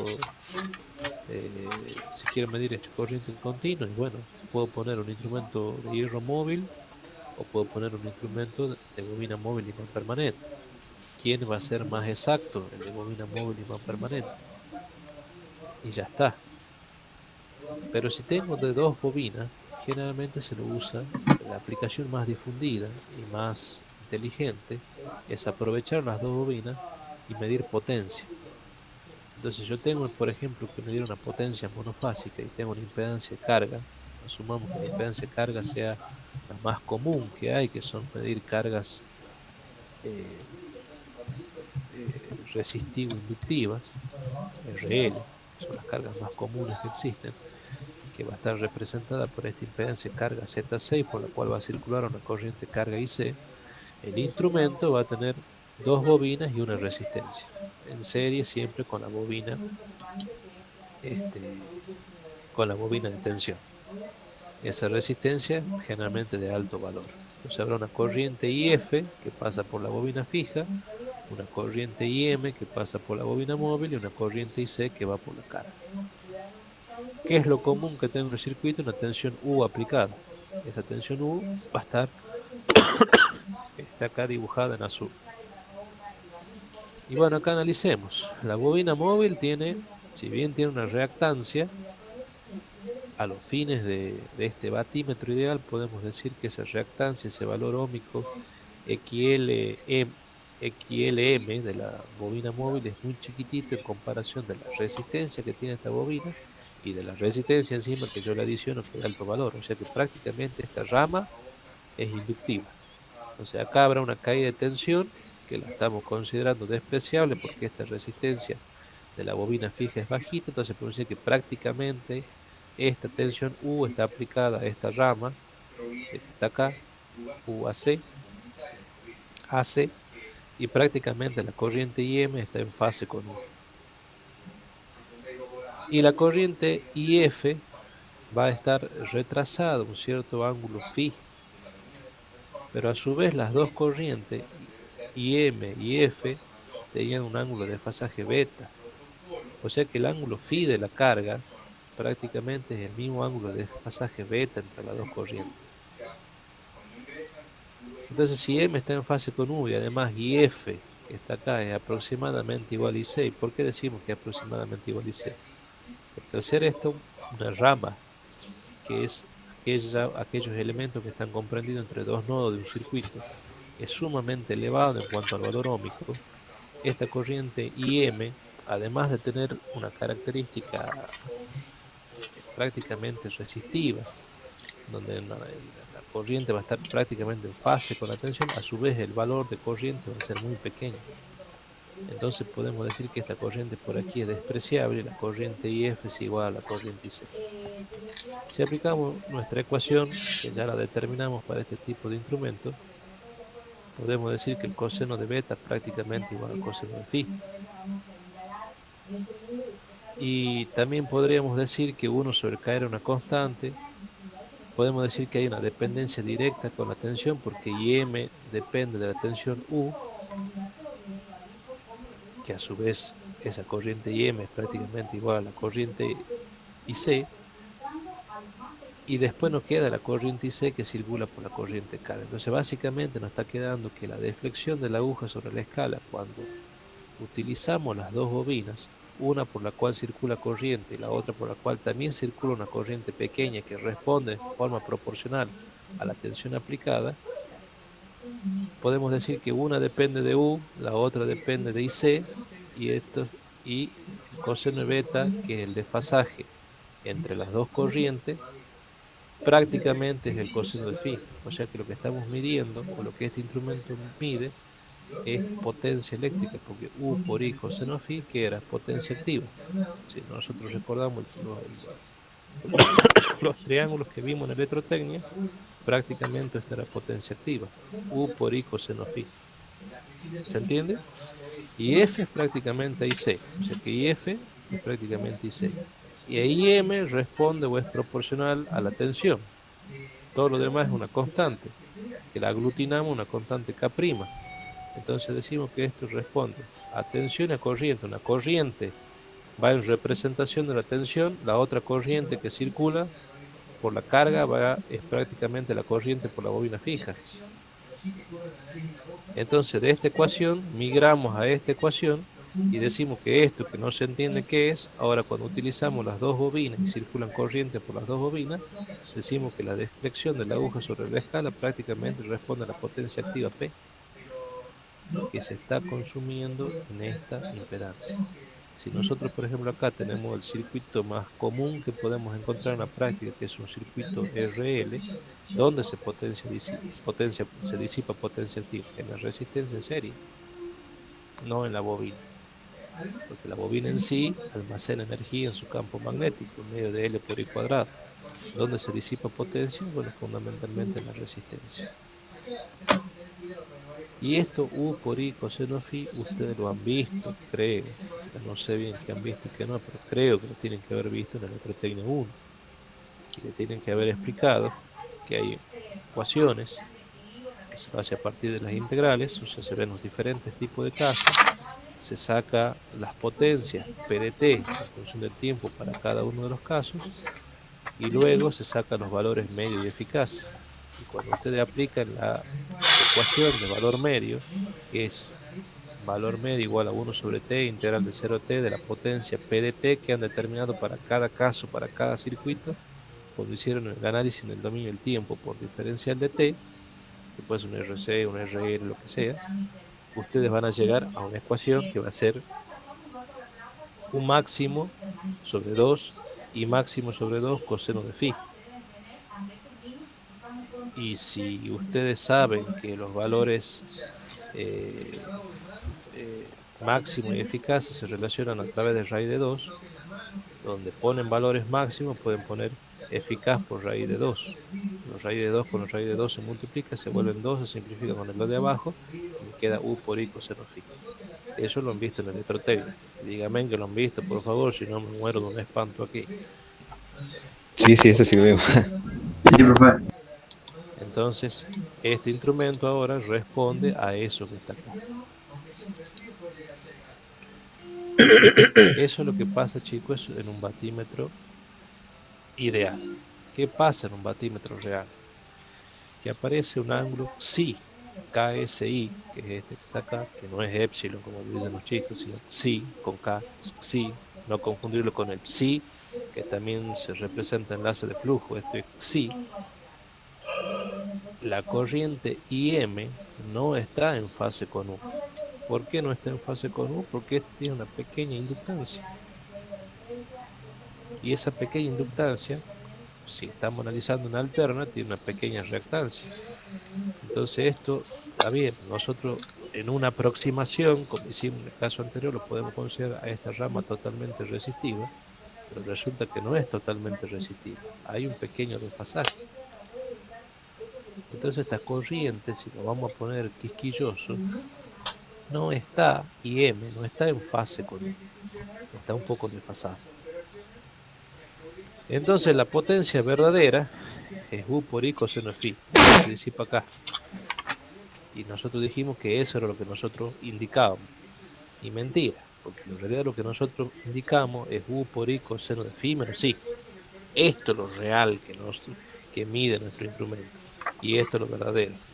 Que esto y esto son prácticamente igual entre sí, por eso en la aproximación anterior dijimos que, bueno, a ver, el desfasaje depende de o sea, lo que deflecta la aguja sobre la escala es potencia, e hicimos esta simplificación de no considerar esta reactancia para que la ecuación nos quede linda y podamos llegar a que mide la potencia. Pero ahora, como ya estamos hilando fino, tenemos que decir que no, que en realidad lo que mide el instrumento es prácticamente esa potencia U por I coseno phi, pero con un desfasaje psi producido por la pequeña que no es tan pequeña, ¿no? La reactancia que tiene esta bobina, que me desfasa con respecto de la corriente, ¿sí? Me la atrasa perdón, hay una corriente que me hace que la corriente IM atrase con respecto a la tensión U, porque es inductivo. Entonces, acá lo vemos un poco más grande. La corriente IF, que prácticamente pasa por la corriente carga, está a un ángulo phi respecto de U. Pero la corriente IM está desfasada, atrasada a un ángulo psi respecto de U. Entonces, esto es lo que mido y esto es lo verdadero. Si esto es lo que mido y esto es lo verdadero, significa que hay un error absoluto, donde esto va a ser el P medido menos el P verdadero. Y si lo quiero relativizar, lo referencio respecto al P verdadero. Entonces paso de error absoluto a error relativo. Entonces aquí ya aplico las técnicas de error que ya la vimos en la primera parte de la materia, ¿sí? Cómo trabajábamos con todo esto. Bueno, aquí es básicamente reemplazar las ecuaciones en cada uno de los términos de potencia y luego operar matemáticamente y llegamos a una expresión que está acá abajo, que delta de P sobre PB es coseno de psi más tangente phi por seno de psi menos 1. Y acá tenemos que hacer algún tipo de simplificación para que esto sea un poco más tragable. ¿Cuál es las simplificaciones que hacemos? Sí, si bien es un desfasaje, lo podemos considerar que prácticamente ese sí es despreciable, es decir, que es cero. Coseno de cero es aproximadamente igual a 1. O sea, no es cero ni el coseno es 1, es aproximadamente. Y cuando estos desfasajes son tan chiquititos, ustedes saben que una triquiñuela matemática, es decir, que el seno del ángulo es igual al ángulo, cuando los ángulos son muy pequeños. Y es lo segundo que aplicamos acá. Si aplicamos esta triquiñuela a esta ecuación de error relativo, nos queda que el error relativo en un instrumento electrodinámico que lo estamos utilizando para medir potencia monofásica depende directamente de ese ángulo de desfasaje y depende de la tangente de phi. Y aquí esto que está en amarillo, sí, bien resaltado porque es fundamental. ¿Por qué? Porque generalmente lo que yo voy a medir en el campo, en la industria, voy a medir potencia de un motor monofásico, voy a medir potencia por fase de las máquinas trifásicas, potencia en los transformadores, eh, y generalmente las bobinas de los motores, de los transformadores, de los generadores son sumamente inductivas. ¿Qué significa? Que los ángulos de desfasaje phi son muy grandes entre tensión y corriente. ¿Qué tan grande? Y cerca de 90 grados. Un motor perfectamente puede tener 80 y pico de grados.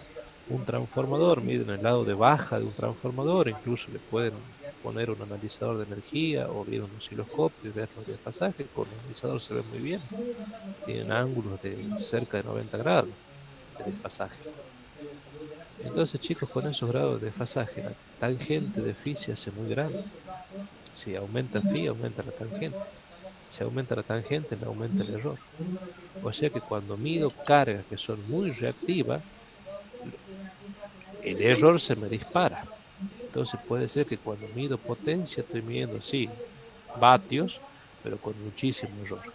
Y cuando también se me dispara el error, cuando el ángulo de desfasaje entre la tensión y la corriente IM también es grande. Muy bien. Entonces, si nosotros esto lo podemos, al sí lo expresamos en radianes,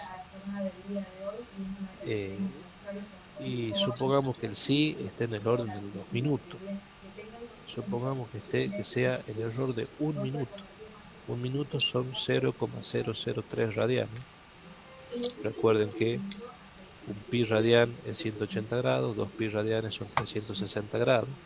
Y si eso lo expresamos, lo convertimos relacionamos radianes con sexagesimales, un minuto son 0,003 radianes. Ese, estamos hablando que es 0,003 epsilon prima, ahora, tangente de phi. ¿Sí? Con epsilon es expresado en minuto. O sea, si yo utilizo este factor de conversión y el epsilon lo pongo en minuto, epsilon en minuto con este factor me da el epsilon radial. Si lo quiero expresar en por ciento, lo divido en 100 y me queda 0,03. Si yo grafico ahora el error en función de phi, fíjense, conforme va aumentando el ángulo de la impedancia de la carga que yo quiero medir, ¿sí? Recuerden, imagínense en el plano complejo, la resistencia de esa bobina que quiero medir de un motor, de un generador, de un transformador, de lo que sea, sobre el eje real, la reactancia sobre el eje imaginario, tengo un ángulo phi. Si ese ángulo phi es cada vez más grande, que lo que estoy poniendo acá en ordenada, fíjense en que el error se va disparando. Voy teniendo errores cada vez más grandes conforme el ángulo de la impedancia es más grande, es más inductivo. Pero si a su vez no tan solo hago variar phi, sino que hago variar epsilon, En vez de tener una curva, voy a tener un ábaco, una familia de curvas, donde esta línea, eh, esta flecha en negro me está indicando este punto de concavidad, cómo se va modificando conforme el delta se va haciendo cada vez más grande. Fíjese que acá lo estamos haciendo llegar hasta 50 minutos. Entonces, ¿qué me indica eso? Bueno, fíjense que si yo tengo que medir una carga que tiene un phi, supongamos, de 80 grados, ¿sí? Cuando el error, este ángulo, entre el ángulo IM, ¿dónde estaba? El ángulo entre IM y U es de pocos minutos, ¿sí? Fíjense que supongamos que sea para 5 minutos, tendré un error de menos de un 1%.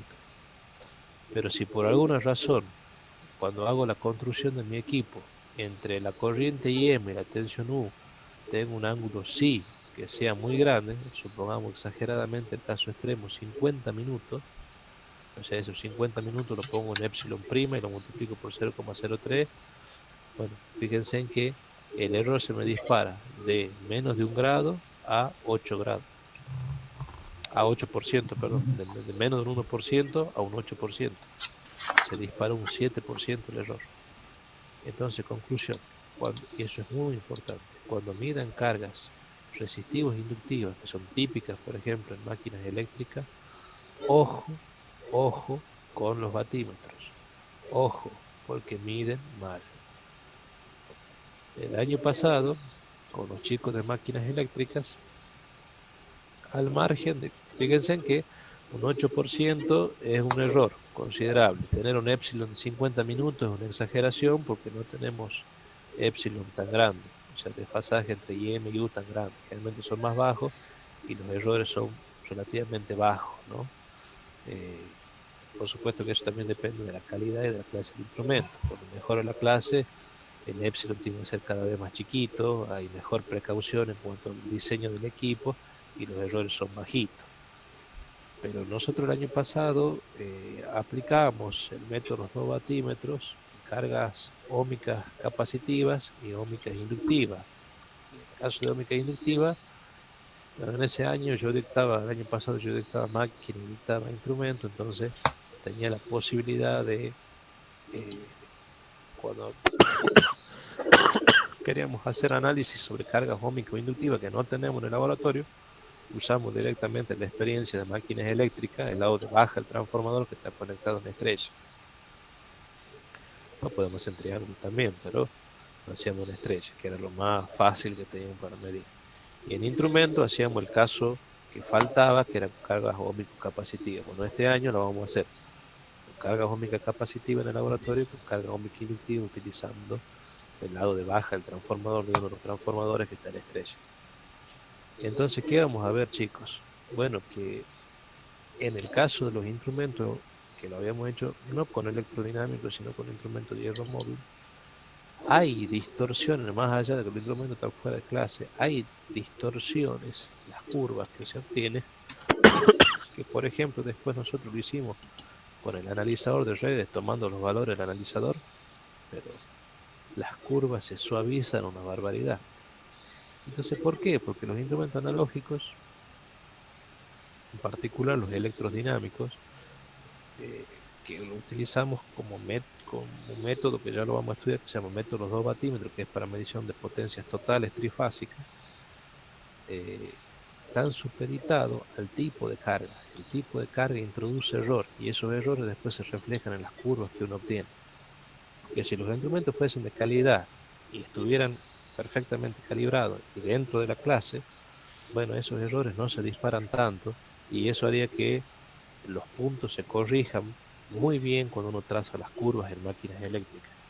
Pero como no es el caso nuestro, lamentablemente, de laboratorio, se ven algún tipo de distorsión. ¿Por qué? Porque los instrumentos están supeditados a la tangente de phi, al tipo de carga. Como los analizadores no dependen de eso, y nosotros para eso usamos incluso un analizador circuitor que es de muy buena marca, ya uno viejito que tenemos, es ya tecnología del año 90, pero funciona muy bien. Eh, bueno, las curvas salen perfectas. El año pasado salieron perfectos. Después me quería morir cuando me han entregado el informe de máquinas eléctricas, que me lo han entregado con el informe, con los valores que sacamos con los batímetros y no con el analizador, cuando yo le pasé los valores por foto del analizador. Entonces, salvo uno, dos o tres chicos que lo han presentado bien, los otros presentan las curvas distorsionadas, que era lo que se había obtenido con el método de los batímetros. Entonces, generalmente, ¿qué se hace? Se los conecta a los dos, se muestra con los dos batímetros para analizar otros tipos de fenómenos y ver las agujas y cómo deflectan y qué conclusión se puede sacar, y las lecturas se las toma desde el analizador. Una de las razones por la cual hacemos eso también es por esto. Por supuesto, eso es cuando se mide potencia trifásica. Cuando se mide potencia monofásica, esto, chico, incide y mucho. Bueno, ya son las 9 de la noche. Lo que vamos a hacer a partir de de la próxima semana es ver las compensaciones de errores de fase, ¿sí? Y vamos a ver todas las compensaciones, cómo se la hace. Vamos a ver la parte de batímetros compensados, por qué se lo utiliza, para qué. Estas son preguntas de examen, incluso preguntas de examen final. Y bueno, una serie de aplicaciones más y algunos ejemplos típicos. Y terminaríamos esta parte.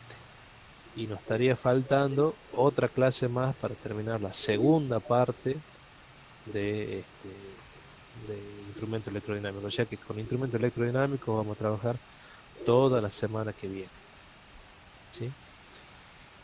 Y ya de ahí que estaríamos hablando o sea, sería martes 23, jueves 25. Y ya estaríamos el martes 30, jueves 2, trabajando sobre instrumentos digitales. Y después ya lo que queda en julio hasta el receso, ya sería martes 7, jueves 9, tendríamos que estar en osciloscopio. Más o menos tendríamos que estar por ahí. Y bueno, si después ustedes en el medio pueden algún día organizar, o bien para las vacaciones, si quieren organizar un día y avanzar un poquito más, podemos avanzar. Así que bueno, como verán es un poco más engorroso esto. Yo ya enseguida les voy a pasar el apunte por la computadora, por el grupo WhatsApp, así ustedes puedan estudiar. Pero ya electrodinámico, como ven, es bastante más complejo, tiene muchas cosas y bueno, muchas de esas cosas van en los exámenes. Medianamente se entendió el tema. Profe, la bobina fija y la bobina voltimétrica era la que estaba mencionando. Sí, exacto, tal cual. Tiene dos bobinas, una bobina fija, una bobina móvil. Y sí, es así. Profe, el ángulo beta era entre la bobina fija y la bobina móvil. Perdón, me dijo la bobina voltimétrica, me dijo, o Voltimétrica, amperométrica. ¿es la fija? La voltimétrica es la que tiene más resistencia. La que tiene más resistencia es la móvil, porque tiene menor sección. La voltimétrica es la que tiene más resistencia. Si usted en un batímetro le mide la resistencia a las dos, ¿Esa es la fija? ¿La bobina una, fija? la bobina fija, esta que estoy señalando acá, Sí, le ve en la pantalla, sí. esta bobina fija es generalmente la de corriente, Ah, bien. es la que tiene pocas vueltas y mucha sección, es decir, poca resistencia y aguanta mucha corriente. La I fija es la que va prácticamente a la corriente de la carga. Esta es la que tiene poca resistencia y aguanta mucha corriente porque es la corriente que toma la carga. Y la bobina voltimétrica es de la móvil, Ah, bien. que es la que tiene muchas vueltas, poquita sección, mucha resistencia y que encima se le adiciona una resistencia interna óhmica bastante elevada. Entonces, por acá pasa poquita corriente. ¿Y el ángulo entre las Esta es dos se considera coseno phi? ¿El ángulo phi también de desfasaje de la carga? en una aproximación, que es la que hicimos, ya no me acuerdo, por acá, podemos Esa. decir que el desfasaje que me marca la Sí. ecuación de deflexión, beta entre las dos corrientes IF e IM, como IF es prácticamente IC, y M responde a U, es proporcional a U, e IC es prácticamente a IF, que es la corriente de la carga. Como acá el phi de la carga es el desfasaje entre U, prácticamente el desfasaje entre U e IC, podemos decir que beta, que es el desfasaje entre este beta, entre IF y IM, como IM responde a U e IF responde a IC, beta es prácticamente igual a phi. Y no cometemos demasiado error. Ahora, si nos queremos poner quisquillosos y ver lo que realmente mide un instrumento, lo que mide un instrumento, bueno, el IM no está en fase con U. Y F sí es aproximadamente igual a IC y está desfasado phi con respecto de U. Pero IM, ¿sí? Entre IM y IF hay un ángulo beta. Y beta más psi es lo que es phi. Por eso cuando dice beta, ponemos que phi menos psi para indicar beta. Phi menos psi. Esto es lo que realmente mide. Esto es lo que indica el instrumento. Y esto es lo que realmente consume la resistencia de la carga que estoy midiendo. Entonces, entre ambos existe un error. Cuando analizamos matemáticamente, que todas estas matemáticas no les pido que si les puedo pedir un examen parcial o final, que me pongan estas dos ecuaciones. Si lo hacen a esto, mejor. No lo hacen, no me interesa, pero sí me interesa que sepan que cuando las cargas son muy inductivas, el error tiende a dispararse porque depende de la tangente de phi. Y epsilon va a depender en función de, bueno, del instrumento. Por la hora que yo lo fabrique, debo procurar que este ángulo sea lo más chiquitito posible, cosa que no impacte en el error. Bueno, instrumentos de mala clase. Profe, grande, para medir el coseno phi también se usa el mismo tipo de instrumento, electrodinámico. Sí, pero ya se utilizan cofímetros que tienen dos bobinas. Ya es una aplicación particular de los instrumentos electrodinámicos. Pero es la misma tecnología, ¿verdad? Con algunas variantes que la vamos a ver ya oportunamente, que eso está en la parte 2, que vamos a ver la semana que viene. Los fasímetros y los cofímetros, al igual que los barímetros, es un estudio similar, pero no igual. De forma tal que lo que la aguja indica, o indica un ángulo o indica un coseno. Eso es cuando vemos con tecnología analógica, y después todo un estudio que se hace con tecnología digital. A mí, por ejemplo, lo que me dieron en mi tesis, porque a todos les daban a elegir el tema de tesis, cuando llego yo, cambio mi jugada, ya te daba el profesor el tema de tesis. A mí me dan, porque no tenemos en el laboratorio, tenemos un cofímetro trifásico que se utiliza unas resistencias adicionales, hay que hacer un conexionado especial, pero nosotros no tenemos cofímetros. Tampoco tenemos pinza cofimétrica, entonces a mí me dan que me refiero para cargas monofásicas, ¿no? Sí, para cargas trifásicas. Para cargas monofásicas, entonces el tema de tesis, como yo estaba en el laboratorio, diseño un cofímetro, fasímetro monofásico digital con detección de campo magnético. Incluso más, con una pinza transductora que cuando usted le invierte el sentido de la pinza, cambia el fasor y le sale un letrero que está mal puesta la pinza. Ese era el tema que me dieron, que a mí no me dieron a elegir, cual me llevó mucho trabajo, estudiar muchas cosas, ver muchas cosas de electrónica digital, hacer 2 millones de pruebas en un laboratorio con pocas cosas para hacer pruebas, analizar las histérisis de los circuitos integrados, hasta que logré construir el cofímetro fasímetro. Cuando lo estaba con todos los chiches, bueno, me dice, bueno, ahora hágale algún sistema de hold para que guarde la lectura, con lo cual había que entrar a la parte ya de programación en C, del microcontrolador que llevaba, que era un microchip, era un PIC 16F88, que no tenía cristal de cuarzo. Bueno, ese fue mi tema de tesis, que era un equipo eléctrico-electrónico, tenía, yo diría 50 y 50. Hoy en día la programación ha avanzado muchísimo y ha sintetizado mucho hardware. Hardware, mientras más hardware tiene un equipo, y más problema da. Hoy la programación te permite resolver todo eso mucho más fácilmente. Entonces, en mi época era algo mucho más complejo, hoy ya no es tanto. De hecho, cada uno de mis ayudantes que tengo, que incursiona mucho en la parte de electrónica y de programación, ha diseñado equipos que son mucho más compactos desde el punto de vista de hardware, pero más elaborados desde el punto de vista de programación, con mejores resultados. Pero con esto le quiero decir que sí, yo para medir fasímetros necesito tener dos señales. Cuando los instrumentos son digitales, se hacen sistemas de adaptación de impedancia y se lo analiza electrónicamente esas dos señales en forma separada.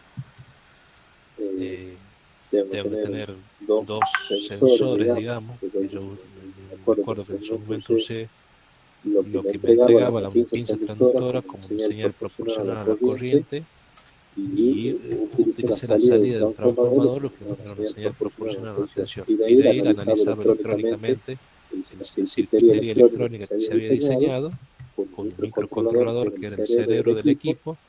Me indicaba los desfasajes, o sea que era fasímetro y cofímetro. Me sacaba el desfasaje y por programación le sacaba el coseno de ese ángulo de desfasaje. Bueno, llevado a instrumento analógico, necesito sí o sí tener dos bobinas, donde las corrientes, fíjense, que son proporcionales, una a la corriente de carga y otra a la tensión. Entonces yo a partir de ahí puedo analizar qué pasa con la potencia, qué pasa con el desfasaje, qué pasa con el coseno phi, y talar ese instrumento de forma tal que las desviaciones de la aguja sobre la escala sean proporcionales a cada una de esas magnitudes. O sea que fíjense que todavía nos falta ver muchas cosas, que si Dios quiere la vamos a terminar de ver las dos clases de semana que viene. Y de ahí lo que sigue va a ser instrumentación digital, visto muy con algunos lineamientos muy generales, porque ustedes todavía